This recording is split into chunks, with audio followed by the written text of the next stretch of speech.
Good to see everybody. Appreciate you being here. Good practice. Got the guys back from the break. They got away for a few days and saw family. Some traveled, some didn't, and now we're back at it. So this is kind of our get back in the swing of things practice. All pointing toward the Bills. Of course, Wednesday will be the first kind of official practice of the week. So, what questions do you have? John, first game this year. You plan to talk about the game at all? I mean, it's a lot of players were in that game or sit back. Sure. I mean, we're preparing for the Bills. That's the team we played. That's the last game they played. Second to last game they played. The last game we played. The last game they played that we cared about, honestly.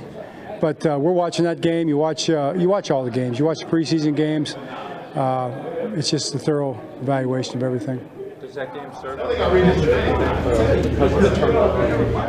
I think, yeah, sure. I mean, everything kind of motivates you. It's probably true for any kind of circumstance. You always get motivated by disappointment for sure, and that's something that certainly motivates us. John, what would you need Jair back for him to factor into week one? And do you expect Practicing this week, yeah, that would be the key. So we'll see where he's at Wednesday. He did some things today, so that's kind of how it works. But in terms of just injury updates, probably not going to get much out of me, at this point, unless it's an obvious one, unless we know what's going to, if a guy's going to play or he's not going to play. You might get a little more on Friday, just because you'll know who hasn't practiced. They haven't practiced. They're unlikely to play. Unless they've been playing all the way up to that point, then maybe they'll play. So I probably won't tell you for sure, unless I feel like it's obvious that everybody knows already. So that's where we're at with that. How's that? Does that make sense?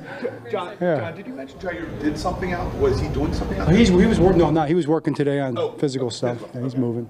He's moving. Okay. Do you know with likely that he's not going to be there this week? As I said, that's probably one I'm not going to share at this point right now. I will see as the week goes on. When you look at the Bills game from last year, do you look at it from do you flush it, or is there anything you kind of take from that into outside of the obvious into this game? Yeah, no, you certainly don't flush it because there's a lot to learn. I mean, we have to understand how the game went, how they played us, what the schemes were. There's a lot of chess moves going on in that game that will be built on this game on both sides of the ball. And then, of course, the way the game is played, what we could have done better, certainly, what we did well. Same for them, I'm sure, too. John, are you guys sticking with the captain by games thing, or is that something? I remember last year you would captain Pat just like got yours. Right. Right, but you're still going to do per game, not season. Right. That it? Thanks, Coach. All right, thanks. Yep.